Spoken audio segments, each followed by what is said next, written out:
Hello once again, lovers of good video games. My name is Nick Pell, and this is the review for Kingdom Hearts 1.5 HD Remix. This is the HD remix of Kingdom Hearts 1, Kingdom Hearts Chain of Memories, and Kingdom Hearts 358 over 2 days. 358 over 2 days has just the cinematics though. So, I'll be covering all three of these in brief, and I will get to it right now. Kingdom Hearts 1 stars a guy named Sora who, at the very beginning of the game, wakes up, or is in a dream in which he is kind of introduced to the Heartless indirectly, and wakes up and he is on his home in Destiny Islands, and very quickly his island is taken over by the darkness, and he winds up in Trevor's Town where he meets Donald and Goofy. And then from there on, he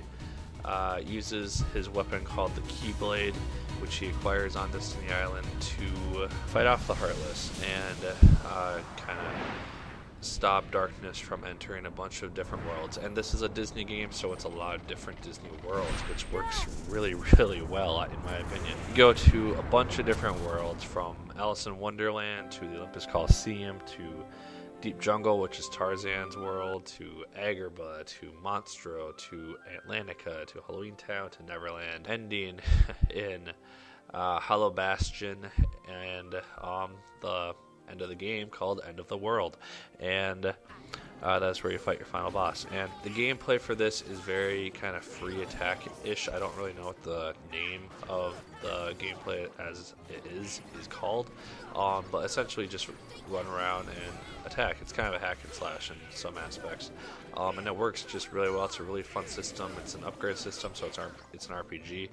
You gain experience for killing however many enemies, and that's how you level up. You gain more health, defense, attack, abilities, all this type of stuff. Most of the footage that you're seeing is from the end of the game, just because I needed to capture footage, and I didn't have the PS3 recording stuff with me when I was playing through it originally. So a lot of this is showing enemies from the end of the game in a bunch of the worlds, so you're normally not going to be as strong as I am in this, or facing these kinds of enemies right away, but it just kind of gives you an idea of the different worlds and the different things that you can do in some aspects. And like the Olympus Coliseum is really interesting side quest wise, because it's not really a story based world. For the most part, you do go there and there is a short story that takes about an hour, and then you move on. But you go back there repeatedly because they hold tournaments in which you fight 9 enemies and then some sort of boss at the end. And if you win a cup, and you win some sort of ability or a Keyblade or a weapon or something. And you can do it 3 times, once with a group, once on your own, and once in a time trial, I think, with your group. And you can win different things that way, and just level up your character really easily, and it's a good way to do that. How you get between worlds is on a gummy ship. This is how you use this to fly different areas. It's kind of a mini game in a sense. It's the part of the game that I disliked the most, just because it seemed really annoying, and I never have understood how to upgrade the gummy ship. It always seemed really confusing. There was never really a good tutorial for it, and so as you can see, I am at the end of the game and I still have the gummy ship that you start out with. I never really figured out how to do that whole thing. You get gummy parts throughout the whole game, and by taking out things in the fighting sequences with the gummy ship, but it never made sense to me how to do that. So that's probably the part of the game that I don't like the most. For the most part, it's a really fun game, because, like I said, you get to go throughout these worlds. There's a great story, very complicated story. You fight a bunch of different Disney villains in their respective worlds. Like, you will fight Jafar in Agrabah, you will fight Oogie Boogie in Halloween Town, and Ursula in Atlantica, Maleficent in her main area, and it's just a really interesting plethora of characters. And for kids that grew up in the Renaissance era of Disney, it's a lot of nostalgia and kind of looking back at a lot of these places that we grew up in. I played this game when I was younger, loved it, and this time around it seemed a little bit easier until I got to the boss, which is Ansem, and it's just death so fast. So that's a little bit frustrating when a lot of the game seems really simple and goes really quick, and then you get to like the final boss and it just destroys you in an instant. So yeah, leveling up at this point with that. So with that, moving on to Chain of Memories. Chain of Memories is the sequel to Kingdom Hearts, or the unofficial sequel, and it's the bridge between Kingdom Hearts 1 and 2. This is a game which takes place directly after the events of Kingdom Hearts 1, in which Sora, Donald, and Goofy find themselves in a castle called Castle Oblivion. And this is the first introduction to Organization 13. This is the main organization which takes priority in Kingdom Hearts 2, as well as 358 over 2 days. So this is where we meet figures such as Axel, Marlexa, and then other people that will become much more prominent in Kingdom Hearts 2 next year. And yeah, this is a different type of fighting system. It has the same sort of free-flowing hack and slash-esque thing, but you use a card system. So you use a deck, and then every time you hit the attack button, it uses the card that you have selected. So it's basically a rotation. I played this game on the Game Boy Advance when it first came out. God, that was such a long time ago. And obviously the graphics look great compared to that. They have included cutscenes, which look great. They flow really well into the game. The voice actors have re-recorded the cutscenes so that they actually have the actual voices. I'm pretty sure the person who voices Sora will obviously voiced him after that.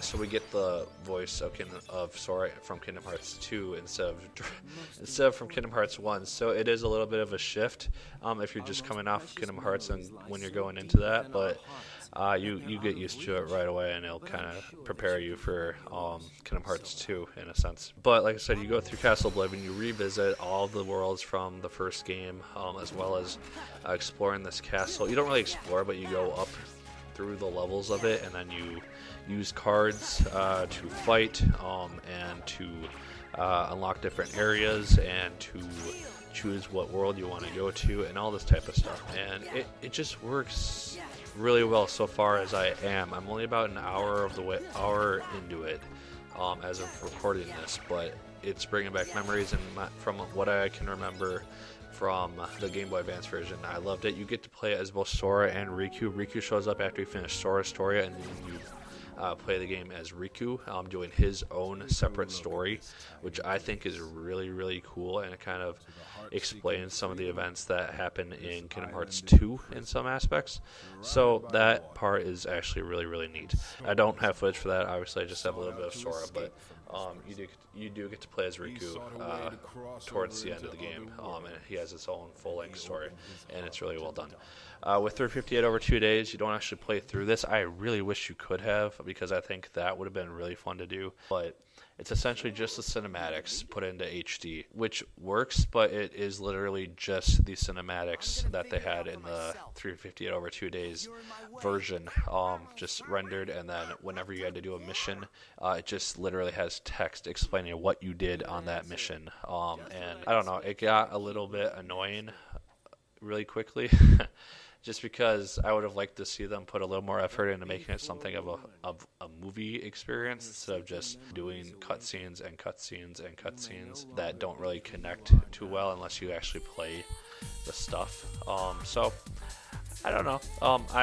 As of recording this, I haven't actually finished it yet, but again, finished 358 over 2 days on the DS and loved that. So the 1.5 is essentially made to set people up for 2.5, and it's all building up to Kingdom Hearts 3, which is coming out in 2015 for Xbox One and PS4.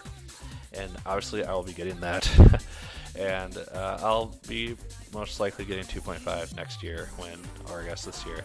God, and now this year when that comes out. And so that'll have KH2, Birth by Sleep, and Recoded cinematics. So yeah, that is essentially it. In terms of enjoyment, I love Kingdom Hearts, so this hooked me right back into the game. I was a little bit nervous that I wouldn't be able to get into it again, but once I started playing, I just fell in love with it all over again. And yeah, it's a great game as long as you level up. and fight all the enemies that you possibly can, you will not have trouble up until the final boss.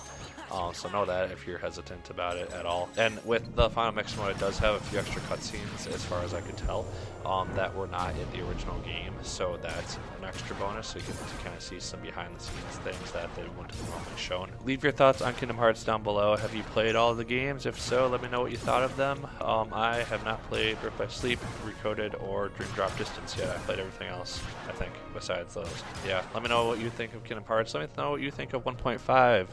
HD, are you excited for 2.5 when it comes out this year, later in September, I think. Yeah, like, favorite, comment, and subscribe if you so choose. I'd appreciate it immensely. And as always, my good people, my name is Nick Pell, and once again, keep on gaming.